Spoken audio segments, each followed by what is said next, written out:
All right, so um, something else came to mind about my childhood, and when because someone asked me if I was a citizen, and I said yes, and the whole story of me becoming a citizen of this great land. um, uh, I now coming through it from slightly different eyes when it comes to like my what I'm getting as misinformation about my origins, um, which are not anything close to what my family, what people that tell me, my family tell me. Um,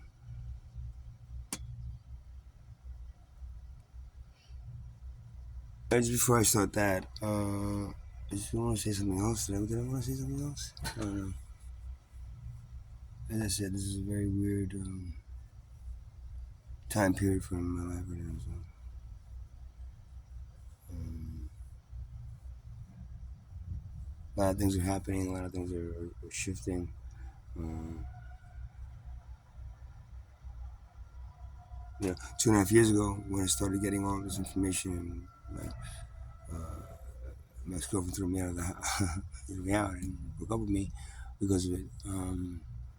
When I started getting all this information about myself, it was only in small pieces, and the reason that is because I'm not supposed to know everything. If I do know everything, then if something happens, then you know, my purposes then can then be like cut down. When I only know bits and pieces that things that I tell you is what comes through me, and I do that because I put it on video, and I do that because um, number one, that's what I'm been told to do. Number two, that's what I feel right to do. So, um, and it is specifically made to number one activate star seeds, and number two get humans to open up a little bit of their awareness and start saying maybe this guy isn't crazy, maybe he's got a point. Because in the same framework as your Messiah, the Jesus that you're waiting for to come back. Uh, um,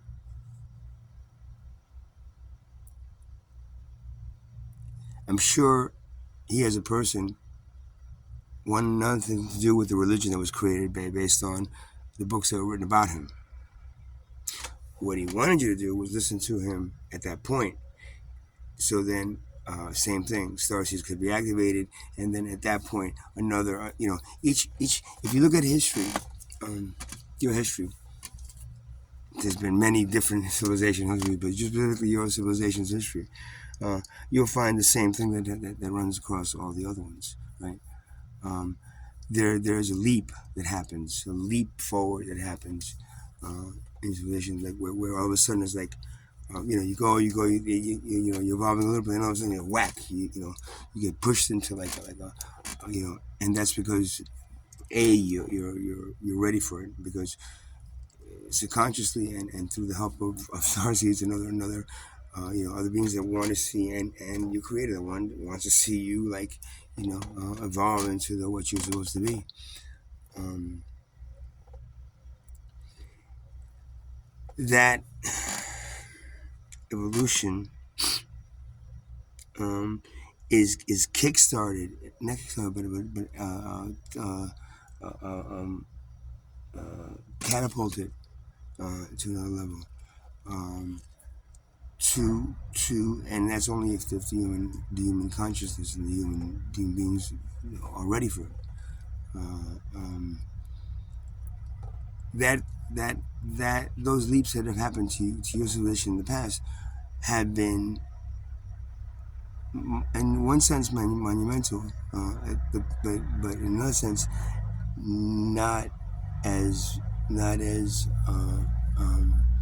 important and challenging as the next one that's going to come in 2025. Um,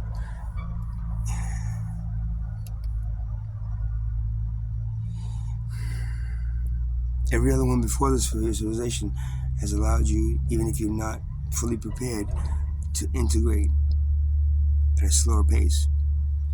Now, at this instance, that can't happen anymore. Your scientists keep on looking for these, these things that happen to these other extinct species and dinosaurs and whatever they're not telling you about other past civilizations that they found that went extinct. Um, they're trying to figure out what it is. What can we prevent it? No, you can't. If the human organism isn't ready, the human consciousness, the collective consciousness is not ready to accept, then it is no, not going to fail, but it has not completed its purpose.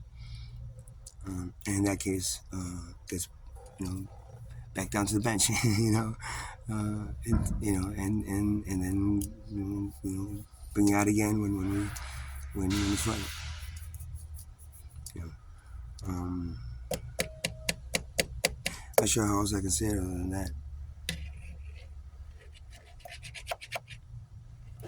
So,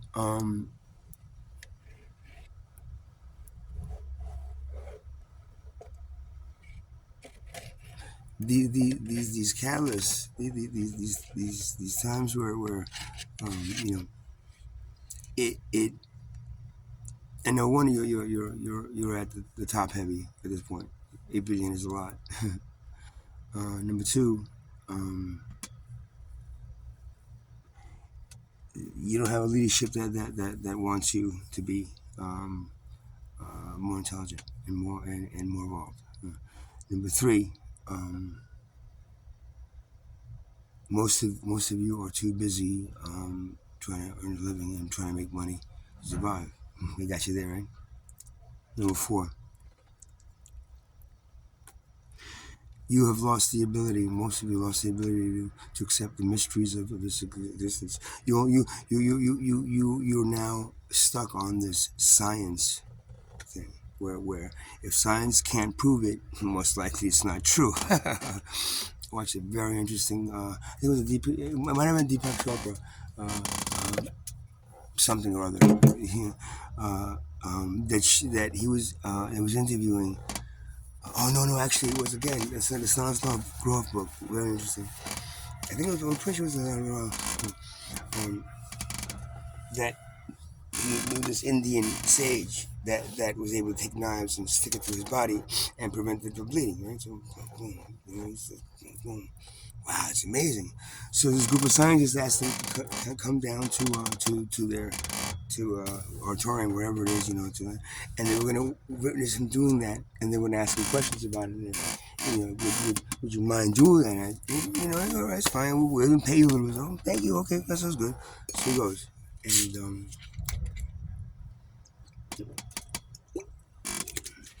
so he goes and he takes this first knife and he sticks it inside him. And the people a lot of these guys have never seen this guy. A lot of these professors and scientists have never seen this guy do this. So they're all like, "Oh my God, that's insane!" And it's like, "That must be fake. That must be one of those fake knives." And as he was sticking in the second knife on this side or something, the negativity that was coming from these people, right? He's a yogi. Right? Yogis are able to control. When you practice yoga, the main purpose of yoga is really to meditate for hours and hours and hours, and have the body still be strong enough to continue. They're also learn. They also have a good yogi has taught himself how to almost go to a level where he's almost not even breathing, um, um, at a very still place.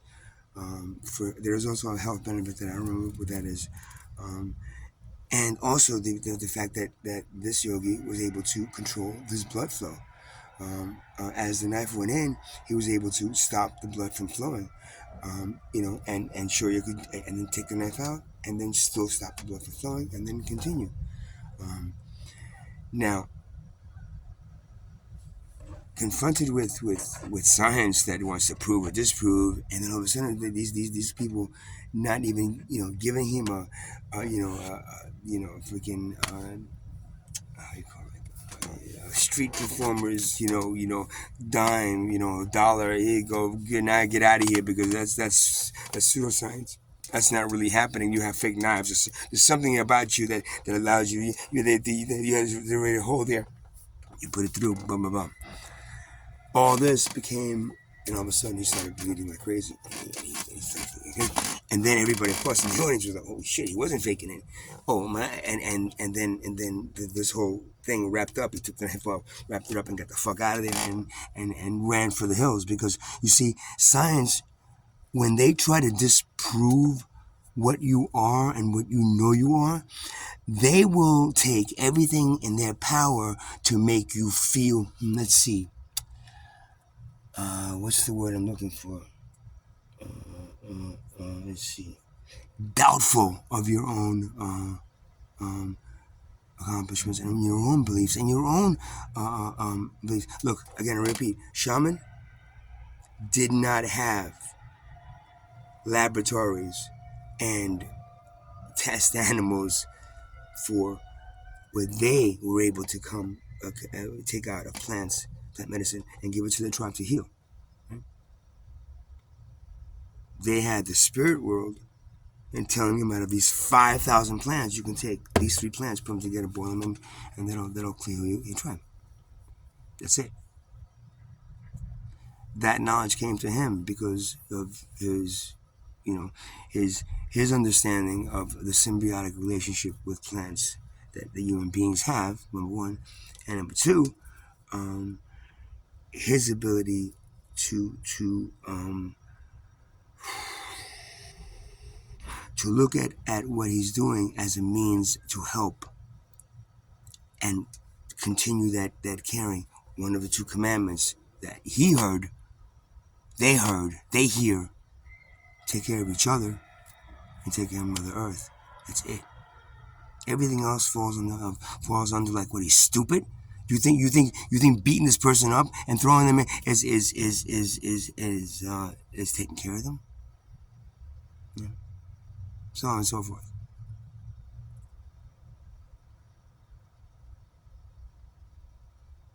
So that Yogi ran.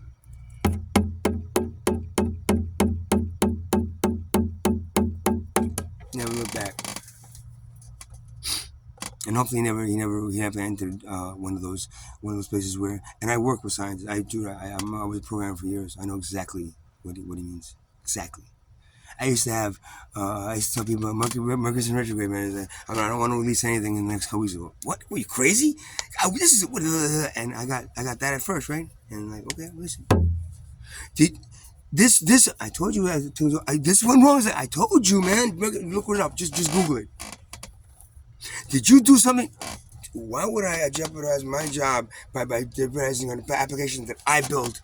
But I'm telling you, we shouldn't release it for the next couple weeks because during Mercury retrograde, the energy in the planet is all fucked up. People's heads are all fucked up because of Mercury's going. Mercury, the planet of communication and higher knowledge, that's going opposite, and it's pulling our energy away from it, and we feel scattered, especially if you're Virgo, or Gemini. I think Capricorn too. No, just Virgo and Gemini. But it affects all the signs.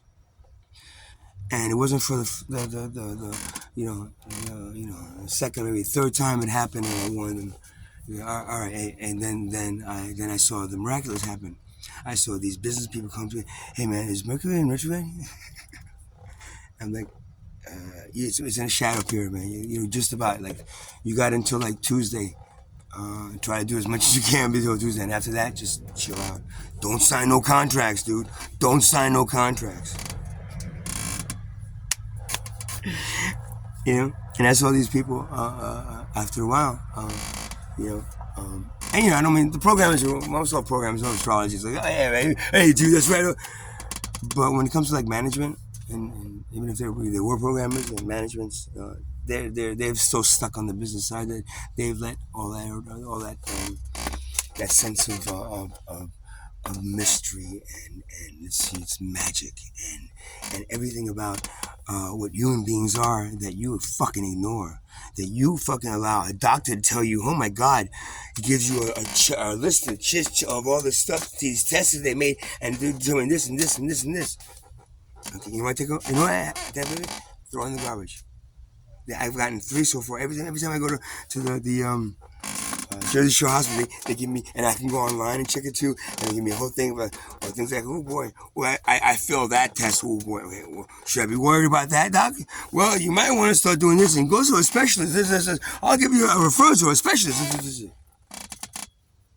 Garbage, garbage, garbage, garbage. When my body feels off, I'll try to heal it, like I did the last 2 days. My back is pretty good. Yeah. So it wasn't the gallstones or the ear stones, the eye stones. It was the force me laying on this bed as a cot for more than 2-3 hours because let's see, I had nothing else to do. Number one, number two, I ate some food that was really heavy and got me really fucking sicking. And number three, it's cold. Whatever. With Guillain-Barré syndrome, my nerve endings are still pretty much not what they used to be. If I stay immobile for too long, I start feeling my back and my body, my joints really, really hurting. So that's why I make it a point, to have less sleep than most of you humans do. So,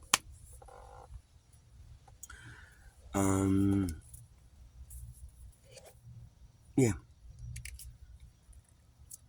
I don't.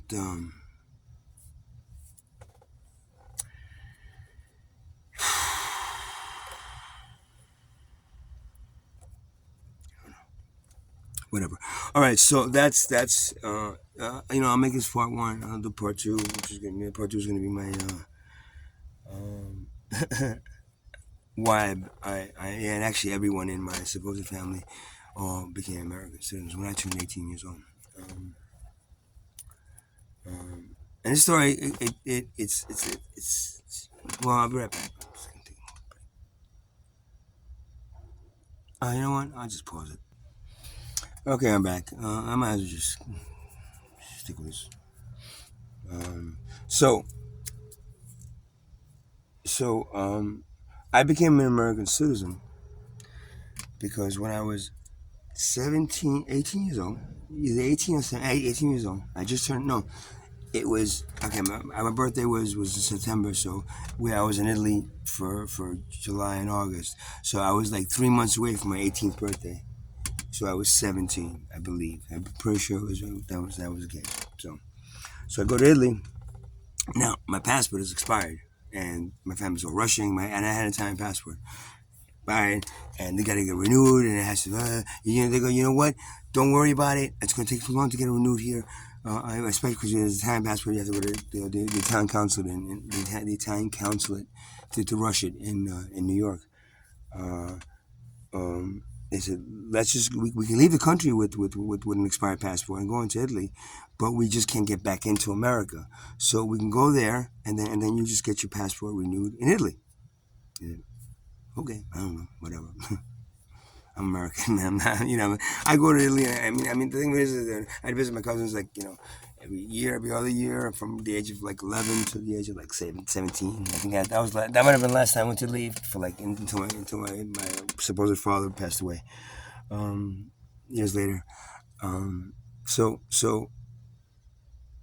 and so I never really thought. I mean, I'm never. They always considered me an American. Americano. They didn't really consider me mannerisms being more Italian. Meanwhile, my friends, my American friends, tended to think that I was more European than most Americans. So, go figure. I wasn't European enough for the Italians, right? But I'm just a little bit too European for the Americans. Gotta love it, right? I love it. So I go. And about this is like about a week before our plane to come back, we would, we're wasting, whatever. We were doing a lot of other things, and it's whatever. No, we don't have to go. No, it's gonna take a day. We just go to the passport office here in town. They'll stamp it, and we go.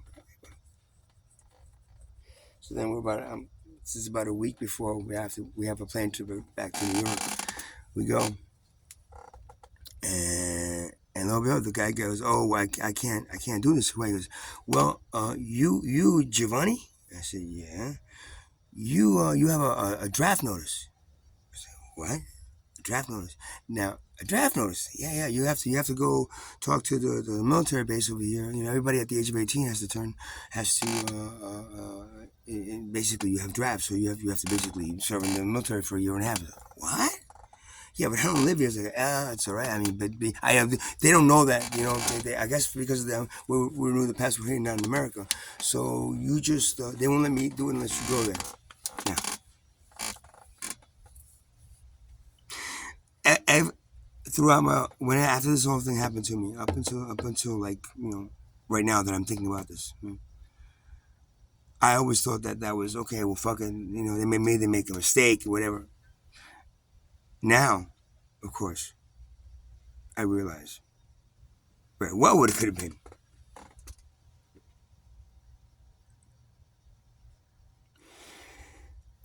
At one point, when I was 13, 14, maybe 15 years old, I needed a lot of documents. And I didn't have anything. I had a passport from Italy, and that's it. They had no birth certificate, no stamp. Whatever it is that I needed, to get like shots and the things that I needed at one point, uh, I didn't have. So all of a sudden, my family, makes these friendly phone calls to Italy and stuff, and through a friendship and through maybe payment, they got a whole bunch of documents made, but they're all made of like in 1983. They're all dated 1983. Just saying 1983.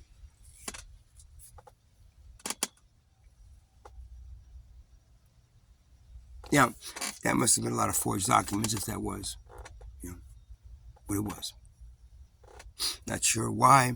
Maybe it was duplicated documents. Why don't they just make a copy of it instead of like making a whole sheet and then sign the bottom saying I have one sheet of documents and signing August 23rd instead of like when I was born or when it was like a birth certificate and I was like a baptism paperwork and they got a whole bunch of shit made. Payment. Now all of a sudden I'm there and maybe my mom this time didn't pay the right person off. What she had to do, my mom, she used to bring like suitcases. Like one of my suitcases was stuff that I had one suitcase, we were like two suitcases. I had one suitcase of mine, the other one was stuff, each one has stuff for people, presents. She would bring that. She missed the guy from the passport office and he got pissed off. The guy and the guy in the military.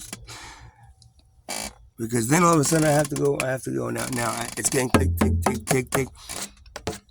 It's like, oh, you have to go through Thursday to they do it every Thursday, the enlisting. We can't talk to the commanding officer. No, not till then. He's busy. Tick. Okay. 3 days before, my family has to go to Italy, and I'm now stuck in a place where I'm going to be like, you didn't let him get out of here, or you have to like serve military in the Italian army for a year and a half. A lot of heroin addicts come out of the Italian army. That's what I heard.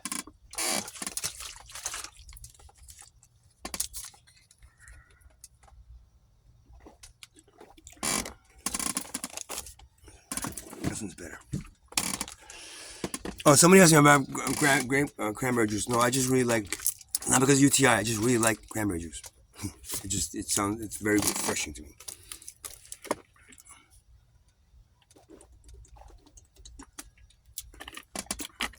So I don't have any cups. Big bottle. Nobody else is going to drink this. It's mine. Take 3 days. So I go, and boom. What? We just see. No, go over there. And let's go over there. But we have to speak to the. Go over there. I said, go sit down. Okay. Military style. The minute I walked in there, zzz, they cut my hair. They did. My brother, he was no, it was my no, it wasn't my cousin, my cousin's husband, which was my not blood cousin. He was taking me, because I had no car. I was 18 years old. I was fucking stoned most of the time I was in Italy, man. I don't what military. Whoa, wait, whew. And so then I'm waiting for them to talk to the commanding officer. And oh no, he can't talk to you yet. But I'm telling you, I have a problem. Hey, relax, he said. Relax, just sit down. 3 days went by. My cousin would have to leave and come back every day. 3 days when I was there. And everybody there, all the other Italian kids knew my situation. Oh, he said, Americano, he's going to be stuck in Italy. Americano.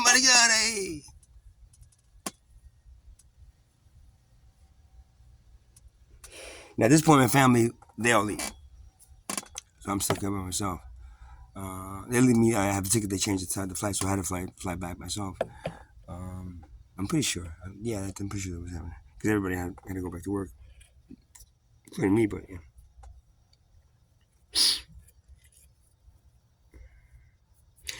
So by the third day, I'm in like fucking tears, and I'm starting to get like aggravated, man. It's like, I need to speak to the Canadian husband. I'm not supposed to be here. Do you understand? Now, and I can't really speak Italian that well. I can speak it, but not like the daily, the slang. I can no. So I was very, I'm literally. I mean, I made a big enough scene that finally the fourth day, I was able to see commanding officer.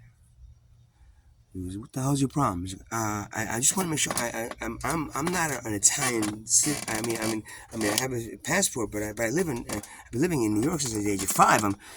You're still an Italian citizen. Even though you have a passport, you still were born here, and you still have a duty to serve your time. So just take it easy. You don't have to go quick. What do you do? I have school. I have things going on. I have family. You can't listen. Hey, you're here. And there's nothing gonna allow me to open that door if I don't want to open that door.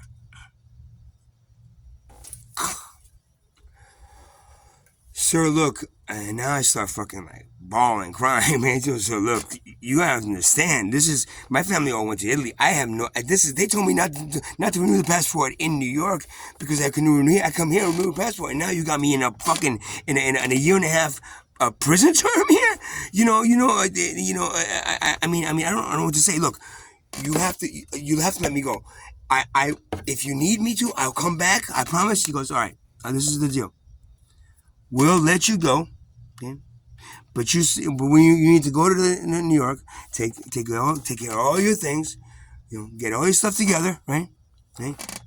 And then come here when you're ready. Come here, because if you come back into this country, no matter what it is, next time you come back into this country, you will be taken. And if you don't come back when we agree you should be coming back, next time you might actually be put in prison for going AWOL. My jaw's up. Sir, I promise you, I understand. I promise you, let me just take care of some stuff. In a few months, I'll get my mom to give me and I'll come. I understand. You need me because I was born here, and I'm still an Italian passport, so you need to see me in the military. I totally understand. So I promise. I promise to come back. Yeah. Okay. Thank you, John. Hey, thank you. Oh, thank you. Okay. All right. Give me like a half hour. My cousin would drive back, and this is like the base is like a 45-minute drive for the poor guy, and he would drive in the morning. Just they sit there fucking waiting for me, man, and to fucking help, because they don't even make a fucking phone call there. I got out there, I'm fucking sweating. Hey, Jay, take it easy, hey! Hey, Americano, it's going back to America!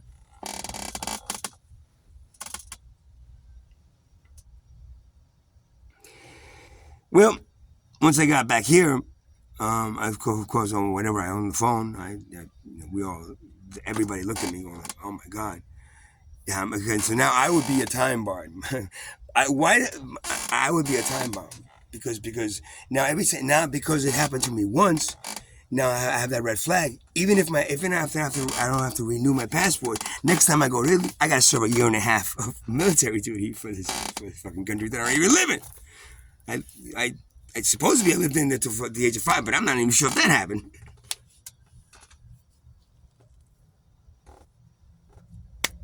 So then everybody in my supposed family said, "Oh, well, we have to do the American. We got very American shit. We've been here long enough, so now we can fill out the paperwork and become American citizens." And we filled out all the paperwork.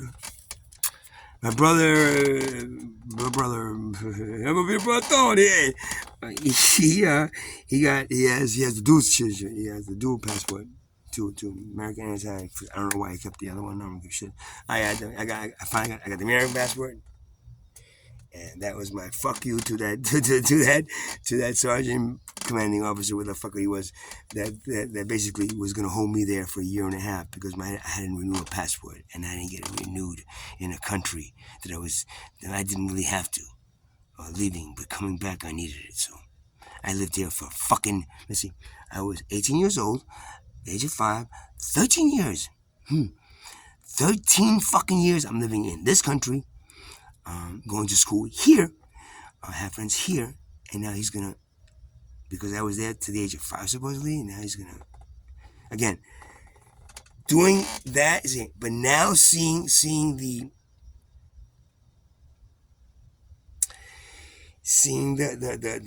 whole thing about me not even being, might not even be there, the kids, man. These people might know something, and my mom paid them, and then she didn't pay him enough or something, and all of a sudden, fuck you, well, fuck him then. You made the mistake. You should have renewed that passport or not even come to this country ever again.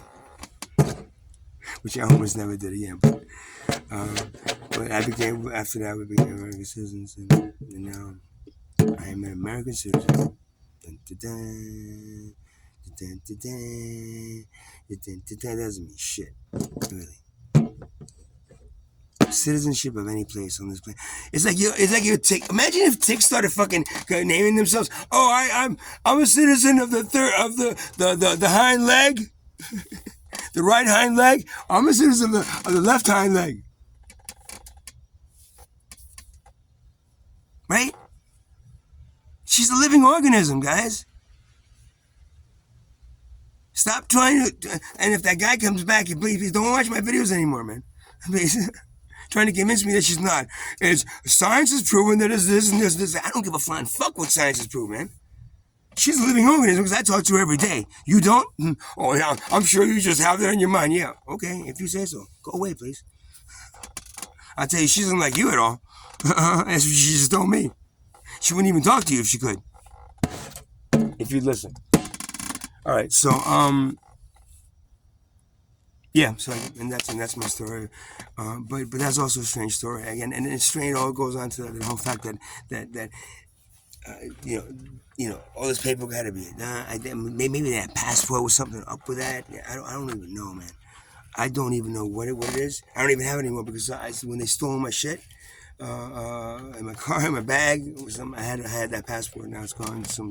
Somebody stole it. So somebody has my passport out there. Please give it back to me, man. Please. What are you gonna do with that shit?